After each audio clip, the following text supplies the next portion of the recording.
Hello student, आज हम लोग वापस से शुरुआत करते हैं एक कोर्स से। Success is when your signature changes to autograph. ये मेरे रोल मॉडल है और मैं जानता हूं कि हर एक स्टूडेंट जिसके अंदर कुछ ना कुछ करने का जज्बा होगा, उनके रोल मॉडल होंगे एपीजे अब्दुल कलाम। उनका वर्ड क्या है कि सक्सेस तो तभी है जब आपका सिग्नेचर किस में कन्वर्ट हो जाए, ऑटोग्राफ में। तो ये हम लोग का होम पेज है। वेबसाइट क्या है, अपनी वेबसाइट आप लोग देख सकते हैं, वो क्या है www.funneleduword.com। ये वेबसाइट है बेटा, तो इसको हम लोग फोकस करेंगे। ठीक है, इसको गूगल पे सर्च करेंगे सीधा और आ जाएंगे कहां पे, होम पे। कहां पे आ जाएंगे बेटा, होम पे। उसके बाद ये मेरा हम लोग का होम है, ठीक है, होम पेज है। और उसके बाद यहां पे एक ऑप्शन दिख रहा है आपको डिजिटल बुक्स का, तो आप आ जाएंगे डिजिटल बुक्स में। ठीक है, सपोज आप डिजिटल बुक्स में आ गए और आपको क्लास, इसमें तो नोट्स है 9, 10, 11, 12 सब कुछ है। सपोज हम लोग क्लास 12 में, तो हम लोग गए यहां से सर्च किया क्लास 12, उसके बाद subject chemistry, physics and mathematics. तो फिर कहां गए हम लोग, केमिस्ट्री में गए। और केमिस्ट्री में जैसे ही गए तो यहाँ पे देखिए मार्क डिस्ट्रीब्यूशन सब कुछ दिया है सही से। उसके बाद बेटा ये जो पॉइंट है, यहाँ पे हम लोग ने क्या किया, टच किया और हम लोग के पास सारे चैप्टर लाइन से आ गए। ठीक है, सारे चैप्टर्स हैं, सैंपल पेपर है, चैप्टर है। अभी सपोज आज मैं जो बात करूंगा, मैं बात करूंगा इलेक्ट्रोकेमिस्ट्री की। एक माइंड मैप मैं दे चुका हूं जो कि चैप्टर है क्या, कोऑर्डिनेशन केमिस्ट्री। आज मैं बात करूंगा इलेक्ट्रोकेमिस्ट्री। तो सपोज बेटा आप यहां पे क्लिक करेंगे और सारे के सारे कीवर्ड्स में माइंड मैप, ठीक है, इंट्रोडक्शन सब कुछ है। तो चलिए सपोज मैं माइंड मैप की बात करता हूं, तो अभी आज फिर से हम लोग बात करेंगे एक नए माइंड मैप की जो बहुत ज्यादा हेल्प करेगा। ठीक है, अभी हम लोग क्या सोचते हैं कि 60 पेज 70 पेजेस के पास नोट्स हैं, अब उनको नोट्स को पेपर से पहले कौन देखे। तो कुछ ऐसा पॉइंट हो जाए जो एक ही पेजेस में, 2 पेजेस में पूरे चैप्टर को हमको समराइज करा दे। तो अभी अगर हम लोग ध्यान से देखेंगे, यहाँ पे समझने वाली बात है। ठीक है बेटा, ये अगर हम लोग देखेंगे, ये माइंड मैप है पूरा, ठीक है, और इसको सही ध्यान से देखेंगे, ठीक है। तो अभी बात करते हैं किससे, इलेक्ट्रोकेमिस्ट्री। ठीक है, इलेक्ट्रोकेमिस्ट्री से स्टार्ट करते हैं। तो इलेक्ट्रोकेमिस्ट्री में सबसे पहले जो माइंड मैप में पॉइंट्स है मैं आपको क्लियर करने जा रहा हूं, वो पॉइंट्स क्या क्या है। ठीक है, चलो स्टार्ट करते हैं। सबसे पहले क्या कह रहा है इलेक्ट्रोकेमिस्ट्री में बेटा, आपसे कह रहा है टाइप्स ऑफ सेल। ठीक है, चलिए यहां से स्टार्ट करते हैं कि टाइप्स ऑफ सेल क्या है, फिर इलेक्ट्रोकेमिकल सेल, इलेक्ट्रोलिटिक सेल। एक एक पॉइंट को बहुत अच्छे से समझेंगे। जहां जहां ये रूट जा रही हैं, जहां जहां पे भी जा रहे हैं, उन पॉइंट्स को लेते हुए भी पूरा क्लियर करेंगे कि कैसे हमें करना है। तो चलिए स्टार्ट करते हैं इलेक्ट्रोकेमिस्ट्री को। और बेटा बहुत फोकस करिए, इतना अच्छा इनोवेशन है ये माइंड मैप का कि 1-2 पेजेस में पूरा का पूरा चैप्टर खत्म। ठीक है, क्या होता था इससे पहले, हमारे पास नोट्स है 90 पेजेस के, 100 पेजेस के, नोट्स को रट रहे हैं। यहां पे क्या होगा, आप सिर्फ एक बार इन पॉइंट्स को क्लियर करेंगे तो आपको वापस से पूरा का पूरा क्लियर हो जाएगा। इससे पहले मैंने इलेक्ट्रोकेमिस्ट्री के वीडियोस दिए हैं, आप हमारे प्लेलिस्ट में जाके वहां पे वीडियोस देख सकते हैं कि कैसे इलेक्ट्रोकेमिकल सेल है, क्या क्या है, सब एक एक पॉइंट क्लियर है। इसको माइंड मैप के फॉर्म में कैसे करेंगे वो मैं आपको बताता हूं। बेटा जब आप विजिट करोगे हमारी वेबसाइट में, तो वहां डिजिटल बुक्स हैं, वहां पे क्या है, वहां पे सैंपल पेपर्स हैं, वहां पे क्विज भी हैं। अगर आप सॉल्व करना चाहोगे तो आप अपने आप को चेक कर सकते हो कि आप कितने क्वेश्चन सॉल्व कर सकते हैं। ठीक है, सैंपल पेपर दिए और माइंड मैप भी वहीं पे है। तो प्लीज एक बार विजिट करिए जाके वेबसाइट पे। और मैंने आपको वेबसाइट बता दी www.eduvord, ठीक है, funnel.com। वहां पे जाकर और अपना चैनल को सब्सक्राइब करिए। चलिए स्टार्ट करते हैं इलेक्ट्रोकेमिस्ट्री से। तो आप क्या है, क्या कह रहा है पॉइंट, इलेक्ट्रोकेमिस्ट्री सबसे बड़ी बात। तो सबसे पहले मैं बात करता हूं, इसको 2 टाइप में है। ठीक है, एक तो क्या है कंडक्टिविटी, अभी उसके बारे में बात करते हैं। सबसे पहले हम लोग सेल के बारे में, जो मोस्ट इंपॉर्टेंट पार्ट है वो क्या है, सेल। तो 2 टाइप्स के सेल होते हैं, एक इलेक्ट्रोकेमिकल सेल, दूसरा क्या, इलेक्ट्रोलिटिक सेल। ठीक है, तो इलेक्ट्रोकेमिकल सेल, चैप्टर का नाम क्या है, इलेक्ट्रोकेमिकल सेल। तो इलेक्ट्रोकेमिकल सेल क्या कर रहा, केमिकल सेल। तो इलेक्ट्रोकेमिकल, जहां से स्पेलिंग स्टार्ट हो, कहां से स्टार्ट हो रही है, ये स्टार्ट हो रही है इलेक्ट्रो से, ई से स्टार्ट हो रही है ना, इलेक्ट्रो। तो हमें क्या चाहिए, जहां से स्पेलिंग स्टार्ट हो रही बस वहीं पे पहुंचना है, वहां पे ही जाना है। तो इलेक्ट्रो में स्टार्ट हो रही स्पेलिंग ई से, तो मुझे कहां पहुंचना है, इलेक्ट्रिकल एनर्जी पे। बात खत्म। यानी कि 2 ही एनर्जी है, chemical energy to electrical energy. ये हो जाएगा इलेक्ट्रोकेमिकल सेल। मींस स्टार्ट हो रहा है इलेक्ट्रोकेमिकल ई से, इसलिए मुझे कहां पहुंचना है, केमिकल से इलेक्ट्रिकल पे पहुंचना है। अपने नाम से उल्टा, जैसे इलेक्ट्रोकेमिकल है तो मुझे कहां पहुंचना है, लास्ट से फर्स्ट पे पहुंचना है। तो केमिकल से, और वैसे भी हम लोग लाइफ में कहां जाना चाहते हैं, सब लोग क्या चाहते हैं, कहीं जहां पे भी है वहां से ऊपर जाना चाहते हैं। तो केमिकल से लास्ट है, केमिकल लास्ट में लिखा है, तो यहां पे देखो chemical energy to electrical energy. ये कन्वर्जन होता है इलेक्ट्रोलिटिक सेल पे। पूरी की पूरी जो इलेक्ट्रोकेमिस्ट्री है वो इसी पे ही डिपेंड करती है। और अगला वर्ड क्या है? Electrolytic cell. तो इलेक्ट्रोलिटिक सेल में कोई केमिकल की बात है नहीं और केमिस्ट्री में केमिकल की बात नहीं है, तो फिर वो केमिस्ट्री कैसे हुई? तो यानी इसका रोल बहुत छोटा सा होगा। और वो छोटा सा रोल क्या कहता है? Converting electrical energy to chemical energy. Means क्या है? इलेक्ट्रोकेमिकल सेल में अगर मैं केमिकल एनर्जी को इलेक्ट्रिकल में चेंज कर रहा हूं तो इलेक्ट्रोलिटिक में उसका अपोजिट कर दूंगा। सर एकदम क्लियर है। तो अभी अगर मैं बात करूं कि सीधी सी बात है कि आगे सर ये पॉइंट्स कैसे हैं, तो हमें क्लियर हो गया इलेक्ट्रोकेमिकल सेल क्या होता है, इलेक्ट्रोलिटिक सेल क्या होता है। चलिए अब आगे बढ़ते हैं, तो उसके बाद इनके पॉइंट्स को कैसे कीवर्ड में कैसे समझेंगे हम लोग। ठीक है, चलिए करते हैं इसको। अब सीधी सी बात है, मैं जब भी स्टार्ट करता हूं तो बस मैं एक पॉइंट में ही पूरी केमिस्ट्री को खत्म करने की कोशिश करता हूं। वो पॉइंट्स क्या हैं? वो पॉइंट्स है, देखिए ध्यान से देखिए, सबको दिख रहे होंगे यहाँ पे टाइप्स लिखे हैं इलेक्ट्रोकेमिकल को। टाइप्स क्या होता है? डैनियल सेल है यहाँ पे, और फिर यहाँ पे सीधा सीधा है कि एनोड क्या होगा, कैथोड क्या होगा। मैं आपको एक ट्रिक बताता हूँ, अगर आपको ध्यान हो, सबने हम लोगों ने ध्यान दिया था। एक ट्रिक थी CRP और लोन। मैंने ये नहीं कहा था कि लोन लेते हैं, लोन, ठीक है। तो अब लोन की स्पेलिंग तो ये होती है, अगर मैं थोड़ा सा ध्यान करूं, इसको मैं चेंज कर दूं कि मुझे स्पेलिंग नहीं आता है लोन का, और वो स्पेलिंग मैं कर दूं LAON। थोड़ा सा चेंज, मतलब मैं लोन लेने गया और मुझसे बैंक मैनेजर ने कहा कि ये स्पेलिंग क्या है, सही है, तुमको मैं लोन तभी दूंगा जब तुम्हारी स्पेलिंग गलत होगी। तो L से मतलब क्या? केमिस्ट्री में लेफ्ट साइड पे होता है हमेशा क्या? A से मतलब एनोड, O से मतलब ऑक्सीडेशन, और वो कैसा होता है? निगेटिव। तो जो इलेक्ट्रोकेमिकल सेल है वो इन पॉइंट पर क्लियर करता है, left hand anode oxidation negative, तो right hand cathode reduction positive. ये मींस ये वर्ड क्या है? Left hand anode oxidation. देखो ध्यान से देखो, डैनियल सेल किसको कहेंगे? जब मैं एक मिक्सचर लूंगा जिंक और कॉपर का, और मैंने कहा था पूरी केमिस्ट्री में एक इलेक्ट्रोकेमिकल सीरीज होती है, लिख बा वाली, मैंने पूरा साफ साफ बोला है, लिख बा सर काना करके बोला था मैंने, आप उसको वहां से देख सकते हैं। जो इलेक्ट्रोकेमिकल सीरीज में ऊपर होगा वो एज अ एनोड होगा, जो नीचे होगा वो एज अ कैथोड होगा। तो मैंने कहा अगर डैनियल सेल फॉर्म होता है जिंक और कॉपर से, तो अगर जिंक क्या होगा? इलेक्ट्रोकेमिकल सीरीज में कॉपर से ऊपर होगा, तो वहां पे वो एज अ एनोड वर्क कर रहा होगा, और अगर वो एज अ एनोड वर्क कर रहा होगा तो वहां पे वो लेफ्ट साइड में होगा। सर ध्यान से देखिए, as a anode zinc work कर रहा है, और इसलिए जिंक पे क्या हो रहा है? ऑक्सीडेशन। इसलिए वो किस साइड पे है? लेफ्ट साइड में। ध्यान से देखिए, अगर मैं अपने हैंड को ऐसे रखूं तो ये राइट साइड हो गया, और ये क्या हो गया? Left side. बहुत ध्यान से देखिए, एकदम सब कुछ क्लियर है कि लेफ्ट साइड पे एनोड पे ऑक्सीडेशन, राइट साइड पे कैथोड पे रिडक्शन हो रहा है। इस पॉइंट से क्या होगा? इस पॉइंट से क्लियर हो जाएगा कि डैनियल सेल कैसे फॉर्म होता है, और मैंने आपको बहुत अच्छे से समझाया था कि कैसे उसमें सॉल्ट ब्रिज होता है, क्या क्या पॉइंट्स होते हैं, और सिर्फ यहाँ पे लिखे भी हैं कि कैथोड को कह रहा है ना, कॉपर को क्यों कैथोड कह रहा है? क्योंकि इलेक्ट्रोकेमिकल सीरीज में कॉपर डाउन है, किससे? जिंक से। और फिर सॉल्ट ब्रिज होता है, मैंने कहा था इलेक्ट्रिकल न्यूट्रलिटी के लिए, कि एक पॉइंट से दूसरे पॉइंट में सॉल्यूशन क्या हो रहा होगा, जा रहा होगा। अभी मैं इसको बताता हूं, और इसके अगर आपको फिगर को चेक करना है तो आप वहां पे जा सकते हैं मेरे वीडियोस पे, जहां पे मैंने लिखाया है इलेक्ट्रोकेमिकल सेल। लेकिन यहां पे मैं अभी आपको एकदम क्लियर कर दे रहा हूं कि हम लोग को ये पॉइंट्स को कैसे करना है। ठीक है, अब चलिए आगे बढ़ते हैं। ठीक है, इसके आगे बढ़ते हैं। अब भाई ये वर्ड आ गया इलेक्ट्रोड पोटेंशियल। क्या आ गया? Electrode potential. क्या वर्ड आ गया? इलेक्ट्रोड। मैंने अभी बताया ना कि एक रॉड लूंगा, क्योंकि इलेक्ट्रोड क्या होता है, मैंने कहा जिंक का मेरे को रॉड लेना है, तो ये क्या हो जाएगा? ये रॉड हो जाएगा मेरे लिए इलेक्ट्रोड। क्या हो जाएगा? इलेक्ट्रोड। सपोज मैंने जिंक की एक ऐसे रॉड ली, तो वो क्या हो गया? इलेक्ट्रोड हो गया। अब उस किसी सॉल्यूशन में उसको लूंगा, मैंने एक बीकर लिया, उस बीकर में मैंने कहा इन दोनों के बीच में क्या कर रहा हूं? एक सॉल्यूशन ले रहा हूं। तो सपोज आप याद रखिएगा, जिसकी आप रॉड लोगे उसका ही आपको क्या लेना पड़ेगा? सॉल्यूशन लेना पड़ेगा। तो जैसे जिंक की रॉड ली तो ZnSO4 ले लिया, क्योंकि मैंने अभी आपको बताया कि जिसकी रॉड लेंगे उसका ही क्या करना पड़ेगा? हमको सॉल्यूशन लेना पड़ेगा। ठीक है, तो हमने क्या किया? उन दोनों के बीच में एक डिफरेंस आ जाएगा, जिसको बोलते हैं क्या?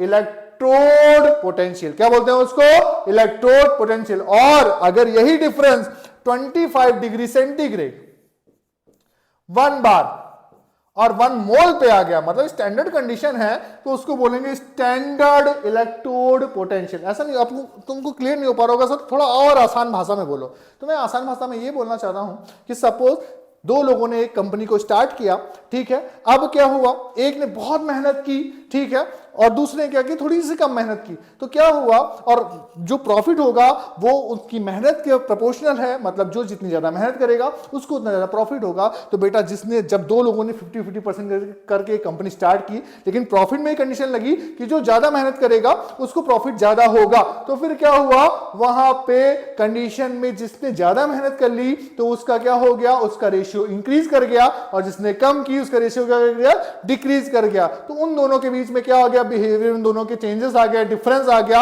एक अमीर होता गया, दूसरा क्या होता गया, और गरीब होता गया। तो वहां पे जो डिफरेंस आया उसको ही क्या बोलते हैं अपनी केमिस्ट्री की लैंग्वेज में, इलेक्ट्रोड पोटेंशियल। जो डिफरेंस आ गया, और स्टैंडर्ड कंडीशन में, स्टैंडर्ड कंडीशन में पता है केमिस्ट्री में क्या होते हैं, 25 डिग्री रूम टेम्परेचर, 1 मोल, आपको पता है कंसंट्रेशन मोल पे लेते हैं। तो ये पूरी जो कंडीशंस होती हैं वो होती है स्टैंडर्ड इलेक्ट्रोड पोटेंशियल की। अच्छा, अभी आप बात करते हैं, अब मैंने कहा कि जो एनोड है, जो कैथोड है, दो बातें की मैंने आपसे, एनोड और कैथोड की बात करी। तो एक जो सेल होगा एनोड वाला उसको बेटा बोलेंगे एनोड का हाफ सेल, और जो दूसरा होगा उसको बोलेंगे कैथोड का हाफ सेल, ठीक है। तो देख रहे हैं ध्यान से, half cell, two portion of cell, सीधी सी बात है, एक होगा एनोड हाफ सेल और दूसरा क्या होगा कैथोड। जो कंपोनेंट यूज करेंगे सेल को फॉर्म करने पे तो वो क्या हो जाएंगे, एनोड हाफ सेल और क्या हो जाएंगे, कैथोड हाफ सेल। चलिए अब आगे बढ़ते हैं। अब ये जो वर्ड आ रहा है मैंने अभी आपको समझा दिया, इलेक्ट्रोपोटेंशियल, स्टैंडर्ड इलेक्ट्रोपोटेंशियल। अब वर्ड आ रहा है स्टैंडर्ड हाइड्रोजन इलेक्ट्रोड। इस क्या आ रहा है, स्टैंडर्ड हाइड्रोजन इलेक्ट्रोड। अगर मुझे किसी का भी चेक करना है रिडक्शन पोटेंशियल क्या होगा, तो बेटा आप उस रॉड को, जैसे मेरे को जिंक का चेक करना है या प्लेटिनम का चेक करना, उस रॉड को हाइड्रोजन के रॉड के साथ ले लोगे तो वो हो जाएगा स्टैंडर्ड हाइड्रोजन के साथ इलेक्ट्रोड पोटेंशियल, ठीक है। सपोज मैंने कहा मुझको निकालना है प्लेटिनम का इलेक्ट्रोड पोटेंशियल, तो कुछ ना करो, आप प्लेटिनम की रॉड लो, प्लेटिनम के सॉल्यूशन में लो, और उसको आप ले लो किसके साथ, हाइड्रोजन के साथ। किसके साथ ले लो, हाइड्रोजन के साथ। तो जो कंपोनेंट आप किसी भी तरह से सॉल्व कर सकते हो, ठीक है। अभी मैंने आपको आगे बढ़ बोला इलेक्ट्रोलाइट्स और सॉल्ट ब्रिज, है ना। ये जो रॉड ले रहे हो ना, क्या करे, chemical compound that dissociate into ions and conduct electric current, उसको क्या बोलते हैं, इलेक्ट्रोलाइट्स। अगर सपोज जिंक है तो Zn आयन में टूटेगा तो जिंक क्या हो जाएगा, Zn हो जाएगा। तो क्या करेगा, केमिकल कंपाउंड जो डिसोसिएट कर जाएगा आयंस में, और वही तो इलेक्ट्रिसिटी, जितने फ्री आयंस होंगे आपके पास एक्टिव में, वही तो क्या करेंगे, इलेक्ट्रिसिटी आप पे फ्लो करेंगे। और आपको याद होगा हम लोग ने एक यू शेप का वहां पे इन सेल्स के बीच में क्या लगाया था, इन सेल्स के बीच में लगाया था एक रॉड, जिसमें मैंने कहा था इसमें एक सॉल्यूशन फिल होता है जिसको बोलते हैं आगर सॉल्यूशन, वो उसको बोलते हैं क्या, salt bridge. Sir actually salt bridge का मतलब क्या है, किस लिए यूज होता है, तो मैं आपसे कहूंगा सॉल्ट ब्रिज जो यूज होता है वो सिर्फ एक चीज के लिए यूज होता है, इलेक्ट्रिकल न्यूट्रलिटी। ऐसा ना हो जाए कि जो जिंक है वो मान लो एज एनोड वर्क कर रहा है, जो कॉपर है, डैनियल सेल की बात कर रहा हूं, एज ए कैथोड वर्क कर रहा है। तो ऐसा ना हो जाए कि एनोड पे सारा का सारा जो जिंक है वो क्या हो जाए, वो रिमूव हो जाए। तो ये इलेक्ट्रॉन को मैनेज करता है, वो क्या हो जाएगा, ये कैसे मैनेज करेगा, ऐसा ना हो जाए कि इलेक्ट्रॉन एक सॉल्यूशन से दूसरे सॉल्यूशन में ज्यादा हो जाए, ठीक है। अभी आगे बढ़ते हैं। ये वर्ड है, मैंने कहा था एक इलेक्ट्रोकेम का सीरीज रिडक्शन पोटेंशियल में लिक बा सर का नाम ऐसे करके नियम हमने पढ़ी थी, याद होगा, लिक बा, lithium, potassium, barium, strontium, calcium, sodium, मैंने बहुत अच्छे से याद कराई थी, आप वहां पे जाके देख सकते हैं, ठीक है। तो ये इलेक्ट्रोड पोटेंशियल के बेसिस पे हैं, इनको हम लोग देखेंगे ध्यान से। तो लिथियम के बाद क्या था, पोटेशियम, जो ऊपर होगा वो हमको पता है इलेक्ट्रोड केमिकल सीरीज में अपने से नीचे वाले को क्या कर देगा, रिमूव कर देगा। और देखो यही तो है, यही तो खासियत है, कैथोड पे क्या हो रहा है, रिडक्शन, सीआरपी। कुछ बताने की जरूरत ही नहीं, जिसने ये याद कर लिया वो सारे के सारे क्वेश्चन को कर सकता है।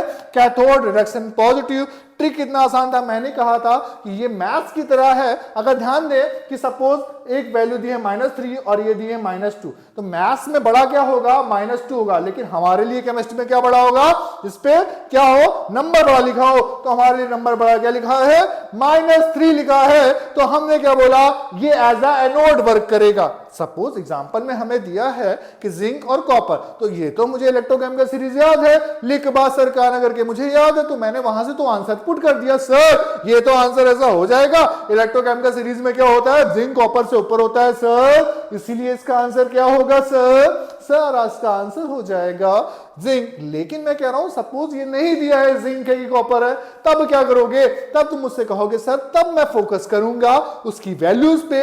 अगर वो वैल्यू नेगेटिव में है तो जो ज्यादा बड़ा नंबर होगा नेगेटिव में वो एज अ एनोड वर्क करेगा। और इसी बेसिस पे बड़ा फेमस फॉर्मूला है नर्स्ट इक्वेशन का, ई नॉट सेल और ई नॉट। ई नॉट को बोलते हैं स्टैंडर्ड रिडक्शन पोटेंशियल और ई को बोलते हैं स्टैंडर्ड मतलब सिर्फ रिडक्शन पोटेंशियल। ठीक है, तो उसके बेसिस पे हम लोग क्या कर लेंगे? आंसर दे लेंगे। तो ये सारे के सारे पॉइंट क्लियर हो गए सबको? ठीक है, ये सारे के सारे पॉइंट हम लोगों के साथ क्लियर हो गए।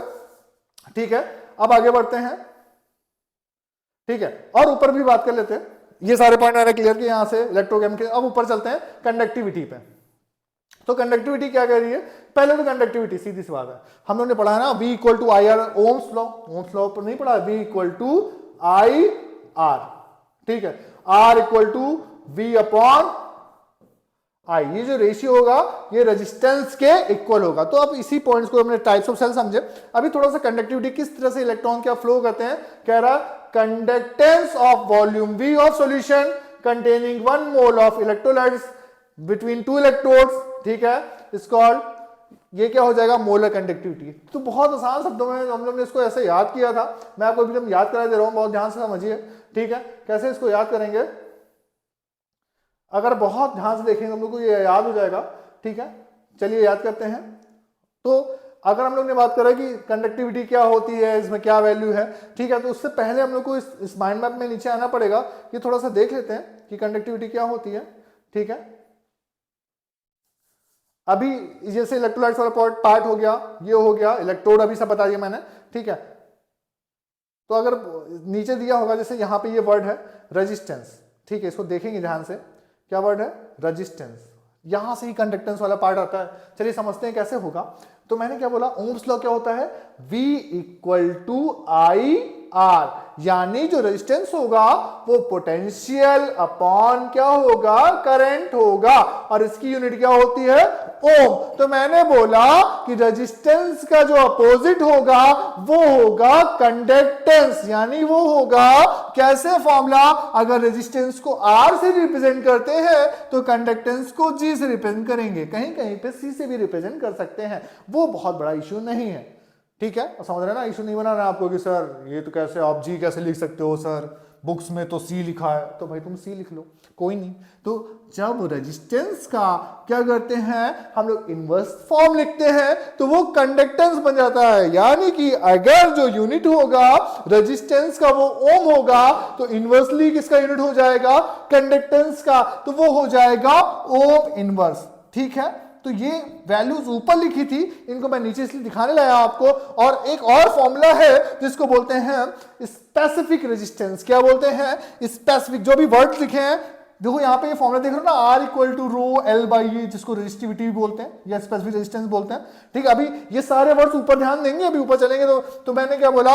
ये जो इसका फॉर्मूला होता है वो होता है R equal to rho L by A, जहां पे R रेजिस्टेंस है जिसको हम लोग ऊपर पढ़ चुके हैं। यहाँ पे देखो ध्यान से हम लोग ने पढ़ा है। रो क्या है? स्पेसिफिक रेजिस्टेंस है, L लेंथ है, A एरिया है, सब कुछ लिखा है बेटा। इसी से यूनिट निकाल लेंगे। अगर आप यूनिट ना निकाल दो, मैं आपके लिए यूनिट निकाल दूं। जो R होता है उसका यूनिट क्या होता है? ओम होता है। रेजिस्टेंस का, उसके बाद स्पेसिफिक रेजिस्टेंस का हमको यूनिट निकालना है। लेंथ का मीटर होता है और एरिया का मीटर स्क्वायर होता है। मीटर से मीटर कैंसिल हो गया, रो का यूनिट आया ओम मीटर। तो ये बहुत ही आसान, कितना बढ़िया लिखा है बेटा। हम लोग के टाइम पे ऐसा नहीं होता था कि इस तरह से माइंड मैप्स हो, कितना आसान हो जाती है हम लोग की पढ़ाई। लेकिन चलो ठीक है, आप लोग के लिए तो बहुत आसान किया गया है। अभी आगे बढ़ते हैं क्या? ठीक है, इसको देखते हैं। तो ये R equal to rho, L और एरिया किसका होता है? लेंथ और एरिया किसका लेते हैं? कोई भी जो इलेक्ट्रोड दिया उसी का। इलेक्ट्रोड का लेंथ है, हाँ एरिया। हाँ, ठीक है। तो ये जैसे लेंथ है, जैसे कुछ भी दिया है। तो अब बेटा जैसे एक क्वेश्चन है कि ये एरिया किसका होगा, तो मैंने कहा कि कोई क्रॉस सेक्शन होगा।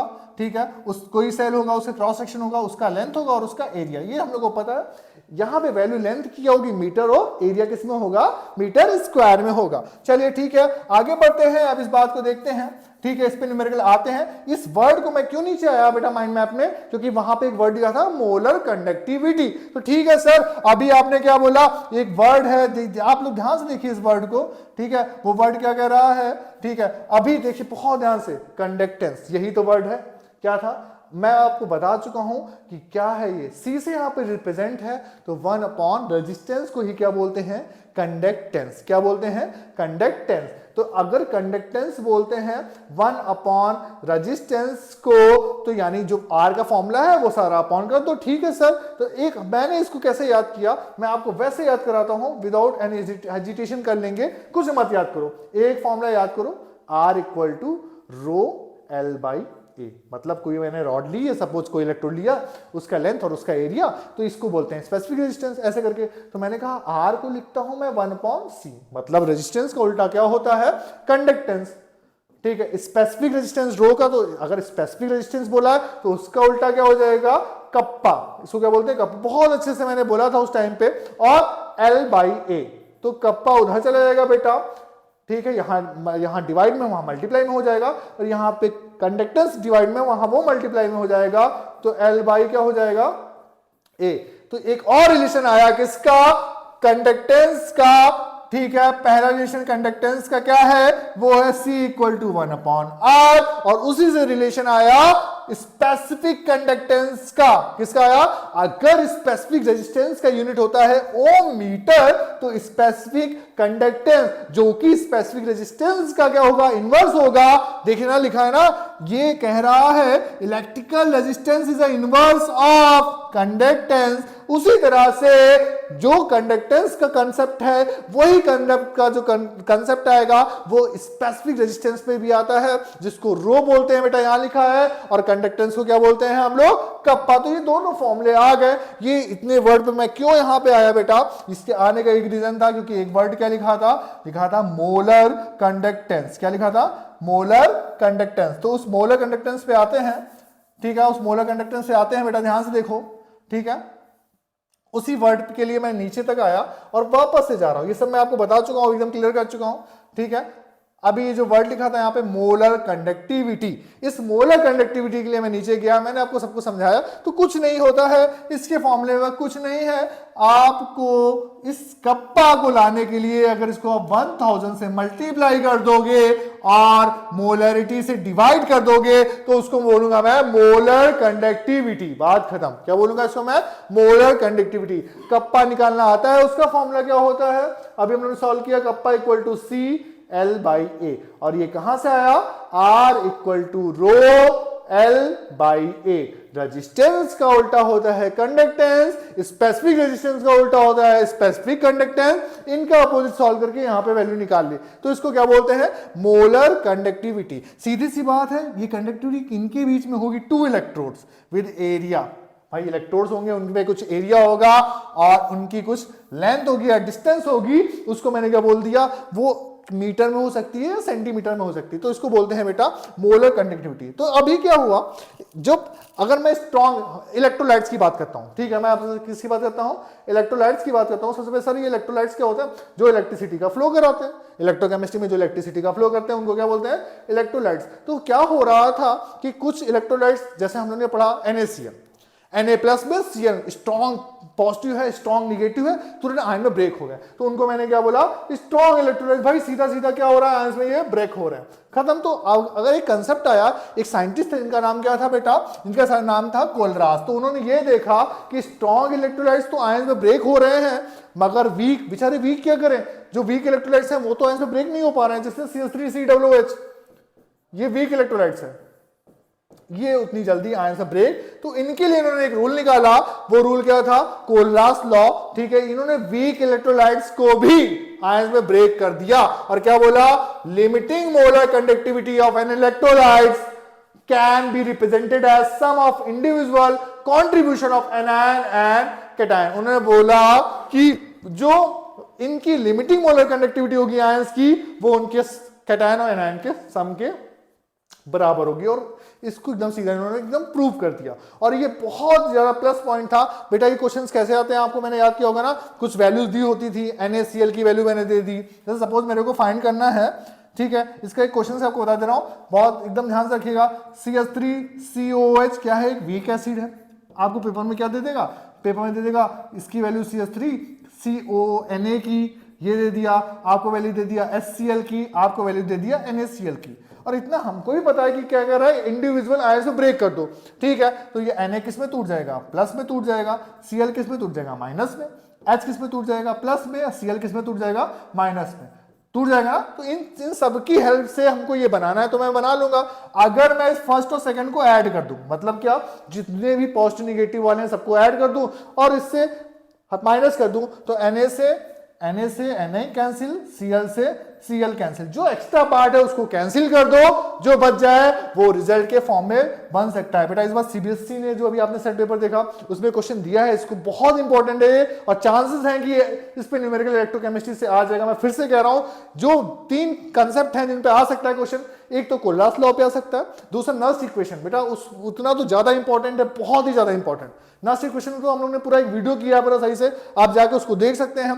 तो ये पूरा कंसेप्ट था, मैंने आपको समझा दिया कि कैसे इस पे क्वेश्चन आ सकता है, ठीक है। अभी आगे बढ़ते हैं, ठीक है। इसको देखने के बाद ये मैंने बता दिया कैसे रिप्रेजेंटेशन होता है। तो यहाँ पे कोलरास लॉ स्ट्रॉन्ग इलेक्ट्रोलाइट्स के लिए जो रूल था उसको एक रूल बोलते हैं डब्बे हकल, वो नहीं पूछा जाता है। वीक के लिए है, क्योंकि जिस पे आयन पे एसोसिएशन या डिसोसिएशन नहीं हो पाता उसके लिए कंसेप्ट क्या है, ठीक है। और यहाँ पे एक जो वर्ड लिखा है आप इसको देख सकते हैं, इसको बोलते हैं अल्फा। बेटा ये होता है डिग्री ऑफ डिसोसिएशन। क्या होता है, डिग्री ऑफ डिसोसिएशन। सर ये वर्ड आपका समझ नहीं पाया, क्या आप बोल रहे हो डिग्री ऑफ डिसोसिएशन।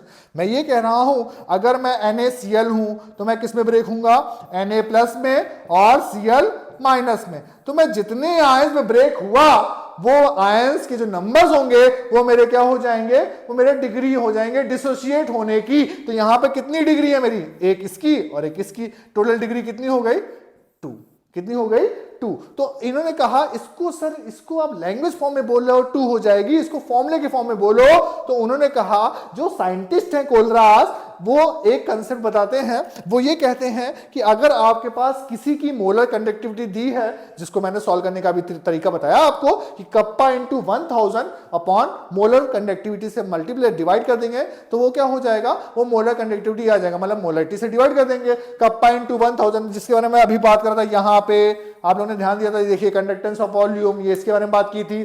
तो उन्होंने कहा हो सकता है वो वैल्यू तुम्हें दे दे पेपर में कि इसका डेल्टा एम इतना इतना है, और आप बताओ इसका डेल्टा एम इनफाइनाइट, तो हमें पता ही नहीं डेल्टा एम इनफाइनाइट का मतलब क्या होता है। तो उन्होंने क्या दिया, उन्होंने कहा कि जब आप इसको वीक वाले कंसेप्ट में रखोगे, आयन में ब्रेक करोगे, जैसे मैंने अभी आपको बताया ना, CH3COOH को CH3CONA NaCl HCl के फॉर्म में जब ब्रेक करोगे तो जो उससे बनेगा वो बन जाएगा डेल्टा एम इनफाइनाइट। इन दोनों को जब तुम डिवाइड कर दोगे तो आ जाएगा डिग्री ऑफ डिसोसिएशन। समझ रहे हो बात को कि नहीं। तो कंसेप्ट ये था, इस बेसिस पे इन्होंने बोला। तो ये सारे पॉइंट्स क्लियर होते हैं। अब चलिए हम लोग आगे बढ़ते हैं, ठीक है। पॉइंट्स क्या करेंगे, क्लियर हुआ ना कि कैसे कोलरास लॉ होगा, कैसे यहाँ पे कंडक्टिविटी होगी, मैंने आपको बताया अभी मोलर कंडक्टिविटी सिखाया कैसे, कप्पा इंटू 1000 वॉल्यूम से डिफिनीशन बताई। फिर उसके नीचे मैंने आपको बताया types of cell, electrochemical, electrolytic सब बताया। फिर मैंने आपको ये भी समझा दिया कि कैथोड एनोड कैसे होता है, कैथोड पर रिडक्शन पॉजिटिव है ना, वही ट्रिक, इलेक्ट्रोकेमिकल सीरीज क्या होती है ये बताया मैंने आपको, ठीक है। अब आगे बढ़ते हैं, उसके बाद ठीक है इलेक्ट्रोड पोटेंशियल क्या होगा, ठीक है। उसके बाद कैसे स्टैंडर्ड इलेक्ट्रोड पोटेंशियल, मैंने अभी आपको एग्जांपल दिया कि कंपनी मैंने स्टार्ट की, उन दोनों के बीच में जो डिफरेंस आ गया, ठीक है, वो सब। फिर मैंने आपको इलेक्ट्रोलाइट्स बताया कि इलेक्ट्रोलाइट्स क्या होते हैं, इलेक्ट्रोड्स क्या होते हैं, स्टैंडर्ड हाइड्रोजन इलेक्ट्रोड क्या होते हैं। मैंने इससे पहले आपको बताया कि इलेक्ट्रोकेमिकल सीरीज में जो अप साइड में होगा, ऊपर होगा, वो एज ए एनोड होगा, जो नीचे होगा वो क्या होगा, एज ए कैथोड होगा। सब बातें मैंने आपको क्लियर की। और मैंने आपसे बताया कि मैथ्स की तरह नहीं है केमिस्ट्री, मुझे तो सिर्फ बड़ा नंबर चाहिए, मुझे बड़ा नंबर चाहिए, हर चीज में बड़ा ही नंबर चाहिए। वो क्या है, पैसों में भी बड़ा नंबर, सब लोग देखते होंगे, ठीक है। तो अब उस बड़े नंबर में क्या करना है, मैथ्स नहीं है कि मैथ्स में जितना निगेटिव होगा, सपोज मैंने बोला कि ये बताओ -20 और -21 में बड़ा कौन है, तो मैथ्स में एक्चुअल में जो निगेटिव में छोटा होता है वो बड़ा होता है, तो यहाँ पे ये बड़ा होगा, लेकिन केमिस्ट्री में ऐसा नहीं है। मुझे ये जो नंबर दिख गया तो मैंने कहा हाँ यही स्टैंडर्ड रिडक्शन पोटेंशियल है जो एज अ एनोड वर्क करेगा, क्योंकि हमारे सामने पेपर में दो कंसेप्ट आ सकते हैं, एक तो ये कि डायरेक्ट वैल्यू दे देगा जो मैंने आपको एकदम क्लियर कट में समझाया है, और एक ऐसा कि जिसमें कैसे वैल्यू चेंज होगी। तो ये सारे पॉइंट्स अभी मैंने आपको समझाए थे, सॉल्ट ब्रिज क्या होता है ये भी बताया था आपको, ठीक है। अभी आगे बढ़ते हैं इसके आगे, ठीक है। अब सॉल्ट ब्रिज क्या होगा, इलेक्ट्रोड कौन एनोड कौन कैथोड, ट्रिक बताया, लोन लेने हैं, मैं बैंक गया, सब कुछ बताया भी मैंने आपको, इलेक्ट्रोकेमिकल सीरीज भी समझाया, ठीक है। अब और हाँ इसको भी समझिए बेटा, ये हम लोग की वेबसाइट है, इसको भी समझते रहिए, ठीक है। और मैंने आपको जैसे कहा डिजिटल बुक पे जाएंगे, बहुत कुछ है, अच्छे नोट्स हैं, ठीक है, वहां पे क्यूज है, सैंपल पेपर है, उसको एक बार विजिट करिए। और जो कंसेप्ट में आपको जो यहाँ पे माइंड मैप है, क्योंकि माइंड मैप में हम लोग कम टाइम में ज्यादा कुछ बताना चाहते हैं, ठीक है, तो उसके बाद जो आपको समझना है उसके लिए आप वीडियोस की प्लेलिस्ट में जाके इलेक्ट्रोकेमिकल्स के वीडियो उठाएंगे, वहां पे आपको सारा का सारा सब कुछ एकदम सही से समझ में आ जाएगा। अभी ये आप कहते हैं इसको कैसे डिवाइड करते हैं, इन सेल्स को कैसे डिवाइड करेंगे प्राइमरी और सेकेंडरी में, ठीक है। तो ये भी एक बैटरी वाला पार्ट है, इसको देख लेते हैं, कुछ भी नहीं, बहुत आसान है। मैंने कहा कि मैंने एक वॉच ली, उसमें सेल डाले, ठीक है, जो मैं दीवार पे लगाता हूं उसको मैंने क्या बोला कि वो क्या है, वो मैंने कैसे यूज किया, तो उनका रिएक्शन अकर्स ओनली वंस, तो हम लोग एक बार यूज करते हैं सेल और उसके बाद क्या हो जाते हैं, वो वेस्ट हो जाते हैं, बेकार हो जाते हैं, तो उसको बोलते हैं प्राइमरी। लेकिन फोन की बैटरी उसको हम लोग चार्ज कर सकते हैं, तो मतलब जो चार्जेबल हो उसको हम लोग क्या बोलते हैं सेकेंडरी, और जो चार्जेबल नहीं है उसको क्या बोलते हैं प्राइमरी। तो इसमें दो एग्जांपल है, वो क्या है, मर्करी सेल और लेक्लांसी सेल, ठीक है, ये बैटरीज हैं, ठीक है। तो जैसे जो आपने देखा होगा, जब आपने एवरेडी वाले सेल देखे हैं आपने, वहां पे कार्बन की वो होती है, एक कवर चढ़ा होता है कार्बन का, और उसको देखें ब्लैक ब्लैक होता है, तो एक्चुअली वो सब प्राइमरी सेल ही है जिनको दोबारा चार्ज नहीं कर सकते। और जो इतनी भी फोन की बैटरीज होती हैं, अब जब मुझसे पूछ रहा निकिल और कैडमियम सेल, ऐसे बोल दे कौन एनोड कौन कैथोड, ये लिखबा सर कहने वाला, मैं ट्रिक लगाऊंगा, जो इलेक्ट्रोकेमिकल सीरीज में ऊपर होगा वो एज अ एनोड होगा, जो नीचे होगा वो एज अ कैथोड होगा, ठीक है। फिर उसके बाद क्या कि अब कुछ लिखा है कि यहाँ पे कोरोजन क्या होता है, नहीं, अब एकदम बहुत आसान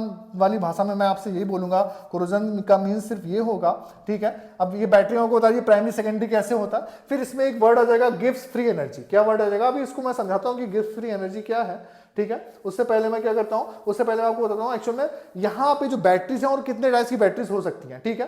तो अगर उन बैटरीज की मैं बात करूँ, ठीक है, उन बैटरीज की मैं बात करूँ तो बैटरीज कौन कौन सी हो सकती हैं, ठीक है, चलिए उनको देखते हैं, ठीक है। अभी उन बैटरीज की बात करते हैं, ठीक है। अभी देखो मैं आपको ये समझा चुका हूं कि रेजिस्टेंस क्या होता है, इलेक्ट्रिकल रेजिस्टेंस क्या होता है। सबसे पहला वर्ड क्या है, कोरोजन।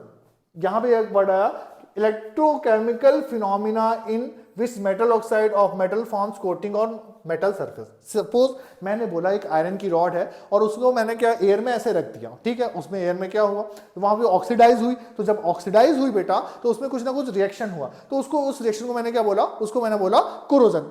ये रिएक्शन एकदम नॉर्मल में हम लोग पढ़ सकते हैं, या कुछ नहीं तुम्हें नहीं आ रहा है तो बस तुम इतना याद रखना कि एनोड पे ऑक्सीडेशन करा देना और कैथोड पे रिडक्शन, मतलब एनोड पे तुम O2 से रिएक्शन करा देना तो वहां पे क्या हो जाएगा, ऑक्सीजन जुड़ जाएगा, तो उसको बोलते हैं ऑक्सीडेशन। और जहां पे क्या होगा रिडक्शन का मतलब वहां पे ऑक्सीजन बाहर निकल जाएगा। तो अब इस पूरे फिनोमिना को समझेंगे सही से, वो फिनोमिना क्या कह रहा है मुझसे, तो अगर ध्यान से देखें इसको हम लोग, ठीक है, तो उसको वो क्या कह रहा है, ठीक है, कह रहा कि अब इसके एग्जाम्पल क्या है कोरोजन के। मैंने कहा ना कि आपने ऑक्सीडाइज करा दिया किसी भी आयरन के मेटल्स को, तो वो कह रहा रस्टिंग ऑफ आयरन, ठीक है, या ट्रांजिशनिंग ऑफ सिल्वर। यहां पे क्या हुआ, ये दोनों एग्जांपल हैं किसके, कोरोजन के। और इनका प्रिवेंशन क्या है कि आप इसे पेंट कर दो। अब तो ये पार्ट उतना ज्यादा इंपॉर्टेंट रहा नहीं, एक टाइम था जब ये क्वेश्चन पूछे जाते थे, ठीक है, अभी नहीं। अब एक वर्ड और पूछ रहा है क्या, फ्यूल सेल। तो फ्यूल सेल क्या होता है, तो फ्यूल सेल में कुछ नहीं होता, जैसे आपने देखा होगा कि जितने भी स्पेस रॉकेट होते हैं, ठीक है, उनमें फ्यूल के फॉर्म में क्या यूज करते हैं हम लोग, वहां पे यूज करते हैं हम लोग हाइड्रोजन मीथेन, ठीक है, इनको ये डायरेक्ट कन्वर्ट करता है इलेक्ट्रिकल एनर्जी में, ठीक है। तो ये जितने भी फ्यूल सेल होते हैं ये वहां पे यूज होते हैं, ठीक है। यहाँ पे सीधा सेल कन्वर्ट कर रहा है एनर्जी को कंबशन की, मतलब क्या कंबशन समझते हो ना, ऑक्सीजन से रिएक्शन करा रहा हो, सीधा चेंज कर रहा है इलेक्ट्रिकल एनर्जी में, तो वो फ्यूल सेल में आ जाता है। ये सब मैंने बताया आपको, ठीक है। अब इलेक्ट्रोकेमिस्ट्री में ये सारे पॉइंट्स बता दिए, रेजिस्टेंस क्या होता है, ठीक है, ये क्या होता है। तो अगर बहुत ध्यान से देखें हम लोग तो अब कुछ लॉज हैं, तो जिनको क्या बोलते हैं, वो लॉज क्या है, ठीक है। First law of chemistry, electrochemistry के, फैराडे का फर्स्ट लॉ और सेकंड लॉ, बहुत अच्छे से मैंने इसको डिस्क्राइब किया था। यहाँ पे मैं एक पॉइंट में सिर्फ इतना बताता हूँ, ध्यान देने वाली बात है कि अगर किसी का जो वेट है वो उसके करंट के क्या हो जाएगा, प्रोपोर्शनल।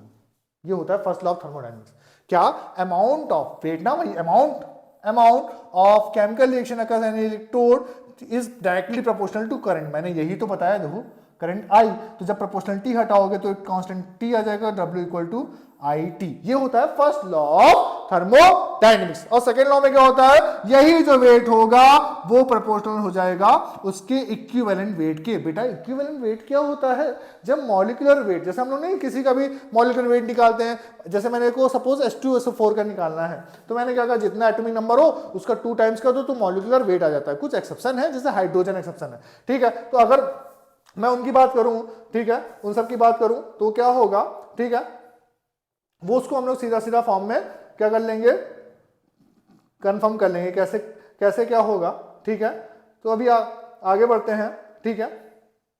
अब ये हो गया, उसके बाद हम लोग क्या करते हैं, ठीक है, ये कंडक्टेंस मैंने आपको बता दिया, first law, second law thermodynamics आपको क्या किया मैंने बता दिया। अब मेन चीज आते हैं बेटा, जो सबसे, मैं कहता हूं कुछ भी तुम्हें आता हो चाहे ना आता हो, मेन चीज क्या है, नर्स्ट इक्वेशन। आपको सिर्फ ये समझना है बस और बस। अब मैंने क्या कहा, नर्स्ट इक्वेशन के लिए 2-3 पॉइंट्स है मैं जो एकदम क्लियर कर दे रहा हूं, ठीक है। वो क्या है, सबसे पहले क्या था, ई सेल। ई सेल का एक फॉर्मूला था, अगर आपको ध्यान हो, वो क्या था, E naught cathode minus E naught anode. Naught भी लगा सकते हैं, नॉट लगा देंगे तो ई नॉट सेल मतलब क्या, एक स्टैंडर्ड पोजीशन पे है। तो इसके लिए ट्रिक क्या था, cathode reduction positive, anode oxidation negative. जो ऊपर होता था वो एज अ एनोड, जो नीचे होता था वो एज अ कैथोड। इस इक्वेशन को जब हमने सॉल्व किया ई सेल के फॉर्म में, तो इक्वेशन आया E cell equal to E naught cell minus 2.3 RT upon n T, ठीक है। तो मतलब क्या हो जाएगा बेटा, यहाँ पे NF हो जाएगा। तो मैं वापस से इस इक्वेशन को लिख देता हूं, वो इक्वेशन क्या है, E cell equal to E naught cell, ठीक है, माइनस 2.303, ठीक है, क्या हो जाएगा 2 पॉइंट, वापस से तो उसको लिख रहा हूं, ई सेल इक्वल टू क्या हो जाएगा, E naught cell minus 2.303 RT upon NF, ठीक है, लॉग प्रोडक्ट अपॉन रिएक्टेंट। अब सुनना, सबसे बड़ी बात है सर जो आप ये बता रहे हो इसमें एक एक पॉइंट को, मैं अभी एक एक पॉइंट क्लियर करता हूं बेटा, आपसे इससे कोई भी क्वेश्चन गलत नहीं होगा। वो पॉइंट क्या है, ये पता है ई सेल क्या होता है, वो होता है रिडक्शन पोटेंशियल, मतलब एक इलेक्ट्रोड दिया और उसके बीच में जो डिफरेंस आया उसको electrode potential. E naught cell क्या होता है, standard electrode potential 25 degree centigrade, और 1 मोल पे क्या हो जाता है, स्टैंडर्ड। फिर मैंने क्या कहा था, R is a gas constant, और टी इज अ क्या हो जाएगा, टेम्परेचर, और n क्या होगा, नंबर ऑफ मोल्स। मतलब सपोज अगर Fe है और वो Fe+2 में टूट रहा है, आयंस में गया, तो कितने का चेंज आ रहा है, 2 का, तो जो n होगा वो 2 हो जाएगा। F होता है बेटा फैराडे कांस्टेंट, जिसकी वैल्यू होती है 96500, ये क्या होती है 96500। और प्रोडक्ट में हमको पता है केमिस्ट्री में लेफ्ट साइड में क्या होता है, रिएक्टेंट, और राइट साइड में क्या होता है, प्रोडक्ट। तो प्रोडक्ट में उसको रखना है जो किस में होगा, आयंस में। किस में होगा, जो आयंस में। जैसे सपोज मैं जिसके आगे आयंस होंगे उसको ही रखेंगे, ठीक है, उसको ऊपर रखेंगे, और रिएक्टेंट वगैरह रखेंगे नीचे रखेंगे। समझ लो बात होगी नहीं, तो बेटा ये पूरा कंसेप्ट है। और जब इसको सॉल्व कर लेते हैं तो देखिए इक्वेशन आई, E cell equal to E naught cell minus 0.059 upon n log product upon reactant. इसी तरह से बेटा हम लोग केसी ई नॉट सेल का एक और रिलेशन है केसी के साथ, इक्विलिब्रियम कांस्टेंट के साथ, जो कि होता है E naught cell equal to 2.303 RT upon NF log KC. तो अगर बहुत सारे पॉइंट्स को हम लोग समझने की कोशिश करें तो सारे पॉइंट्स एकदम क्लियर हो गए हैं कि कैसे कंडक्टेंस हो रहा है। यहाँ पे देख रहे हैं आप लोग ये कैसे कंडक्टेंस हो रहा है, कैसे नर्स इक्वेशन है, ठीक है, कैसे लॉज हैं फर्स्ट और सेकंड लॉ थर्मोडायनेमिक्स के, कैसे कंडक्टेंस है, ठीक है, रेजिस्टेंस कैसे है, सब कुछ क्लियर कर दिया मैंने एक पॉइंट्स में, ठीक है। और उसके बाद कोरोजन कैसे है, एग्जांपल क्या है फ्यूल सेल के, बैटरीज क्या होती है, प्राइमरी सेकेंडरी, ये सब मैंने आपको बताया। उसके बाद मैंने आपको बताया इलेक्ट्रोलाइट्स क्या है, इलेक्ट्रोकेमिकल सीरीज क्या है, सॉल्ट ब्रिज क्या है, हाफ सेल क्या है, इलेक्ट्रोड पोटेंशियल क्या है, स्टैंडर्ड इलेक्ट्रोड पोटेंशियल क्या है, एक एक पॉइंट क्लियर किया है। डैनियल सेल में ट्रिक है जिंक का, कैसे कॉपर के साथ है, सब कुछ बताया, एक एक पॉइंट क्लियर बेटा। तो ये माइंड मैप इतना ज्यादा हेल्प करेगा आपको।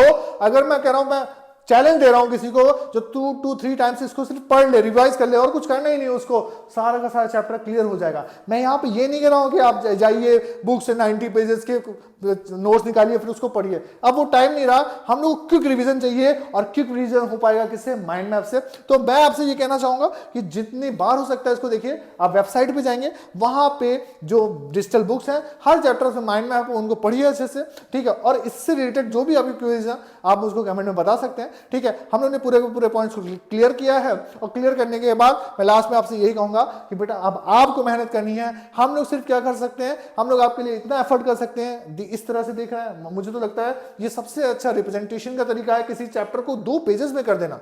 ये बेटा आसान नहीं होता, आपको लग रहा होगा आसान, कोई पॉइंट छूटे बिना एक एक पॉइंट को लेकर, ठीक है। और ऐसा भी नहीं है कि सिर्फ थ्योरी लिखी है, आपने देखा ना हर एक पॉइंट में किस तरह से इंटरकनेक्ट हो रहे हैं दूसरे पॉइंट कि यहाँ पे देखिए कैसे सॉल्ट ब्रिज है तो कैसे स्टैंडर्ड, जैसे सॉल्ट ब्रिज में नॉट आ गया तो स्टैंडर्ड हो गया, ठीक है। यहाँ पे आप देख रहे हैं कि इलेक्ट्रोड पोटेंशियल में कैसे चेंज हुआ तो यहाँ पे क्या हो गया, फिर स्टैंडर्ड कैसे हो गया। और उसमें भी जब स्टैंडर्ड बोला तो उस स्टैंडर्ड की कंडीशन भी बता रहा, बहुत रिप्रेजेंटेशन है। इस स्टैंडर्ड की कंडीशन के लिए आपको हाइड्रोजन लेना पड़ेगा, फिर कंपोनेंट्स क्या होंगे, एक एक पॉइंट क्लियर है बेटा। इसको आप बहुत अच्छे से पढ़ेंगे तो मैक्सिमम से मैक्सिमम नंबर आप लोग गेन कर सकते हैं, ठीक है। तो लास्ट में आपसे यही कहूंगा कि आप इस जो भी सजेशन हो कमेंट बॉक्स में दे सकते हैं और चैनल को सब्सक्राइब करिए। और इससे रिलेटेड कुछ भी क्वेरीज हो तो उसके लिए जो प्लेलिस्ट में वीडियो पढ़ा है बेटा उसको देखिए, उससे क्या होगा आपको कंफर्मेशन हो जाएगा चैप्टर का कि कैसे और अच्छा कर सकते हैं। तो बेटा लास्ट में सिर्फ इतना ही है, चैप्टर को अच्छे से पढ़िए और चैनल को सब्सक्राइब करिए, लाइक करिए और शेयर करिए।